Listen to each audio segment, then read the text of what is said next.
वीर सावरकर या माफी वीर सावरकर, कायर सावरकर या क्रांतिवीर सावरकर, हिंदुत्ववादी सावरकर या गाय की तुलना कुत्ते और गधों से करने वाले सावरकर। सावरकर भारतीय हिस्ट्री के सबसे विवादित नामों में से एक हैं और सच को समझने के लिए सावरकर की लाइफ को दो हिस्सों में समझना होगा। सावरकर का जन्म महाराष्ट्र के नासिक की एक ब्राह्मण हिंदू फैमिली में हुआ, लेकिन सावरकर खुद को नास्तिक मानते थे। हिंदुत्व को सावरकर धर्म से नहीं बल्कि भारत की जमीन और लोगों से जोड़कर देखते थे। लाइफ की शुरुआत से ही क्रांतिकारी विचारों वाले सावरकर रूसी क्रांति से खासे प्रभावित थे। 1857 के विद्रोह को सावरकर ने ही सबसे पहले भारत की स्वतंत्रता की लड़ाई बताया और इसीलिए सावरकर की book the Indian war of independence को अंग्रेजों ने बैन कर दिया था। सावरकर की लाइफ का फर्स्ट हाफ एक रोमांटिक क्रांतिकारी की तरह गुजरा। 1910 में सावरकर को नासिक के कलेक्टर जैक्सन की हत्या में शामिल होने के आरोप में लंदन से गिरफ्तार किया गया। सावरकर पर आरोप लगा कि उन्होंने लंदन से भारत में एक पिस्टल भेजी थी जिसका इस्तेमाल जैक्सन की हत्या में किया गया।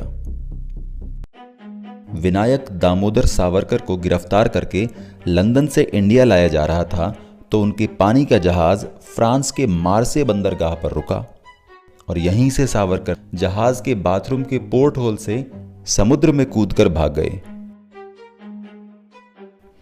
हालांकि कुछ ही देर के बाद सावरकर को दोबारा गिरफ्तार कर लिया गया और भारत के काला पानी यानी अंडमान की सेलुलर जेल में 50 साल के आजीवन कठोर कारावास पर डाल दिया गया।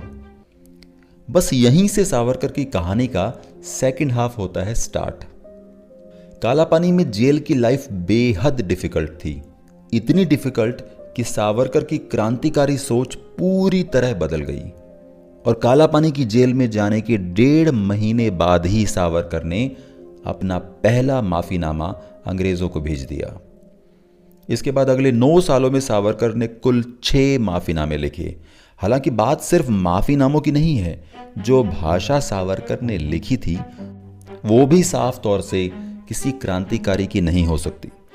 सावरकर ने दया याचिका में लिखा कि अगर सरकार अपनी असीम कृपा और दया से मुझे रिहा कर दे तो मैं संविधान और अंग्रेजी सरकार के प्रति कट्टर समर्थक रहूंगा।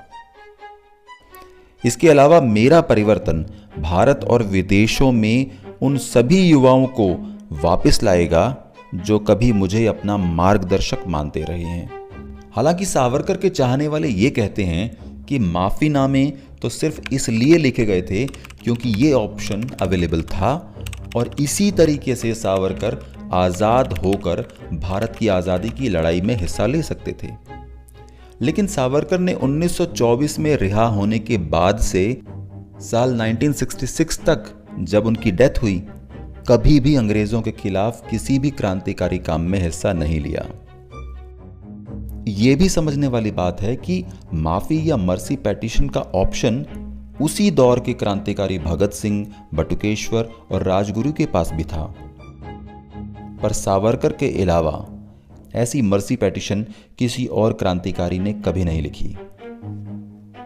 यह भी समझने वाली बात है कि 1920 से 1930 का दशक वो था जब भारत में क्रांतिकारी गतिविधियां अपने चरम पर थीं और इस दौर में चंद्रशेखर आजाद और भगत सिंह के अलावा पंजाब, बंगाल और पूरे भारत में क्रांतिकारी अंग्रेजों के खिलाफ एक्टिव थे। सावरकर बेशक अपने शुरुआती दौर में क्रांतिकारी थे। इस बात को भी कम नहीं आंका जाना चाहिए कि सावरकर ने हिंदुत्व की विचारधारा की नींव रखी थी, लेकिन सावरकर ने गौ हत्या के सवाल पर लिखा कि गौ हत्या ही पाप क्यों, भैंस हत्या या गधे की हत्या पाप क्यों नहीं। सावरकर ने गाय की पूजा और गाय को पवित्र धार्मिक स्टेटस दिए जाने का भी विरोध किया था। 1942 के भारत छोड़ो आंदोलन के वक्त भी सावरकर ने हिंदुओं को गांधी और कांग्रेस के आंदोलन से दूर रहने की अपील की थी। और आप चाहे इसे जैसे भी देखिए, लेकिन यह भी सच है कि भारत पाकिस्तान की 2 नेशन थ्योरी जिन्ना ने नहीं बल्कि सावरकर ने पहली बार दी थी। इसके अलावा सावरकर को 1949 में महात्मा गांधी की हत्या के आरोप में गिरफ्तार भी किया गया था। ये बात और है कि सबूत ना होने पर उन्हें बाद में छोड़ दिया गया था।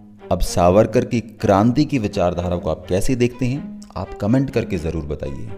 लेकिन इस बात में कोई शक नहीं कि अपनी लाइफ के शुरुआती दौर में सावरकर क्रांतिकारी रहे।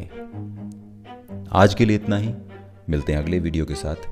जय हिंद, जय भारत।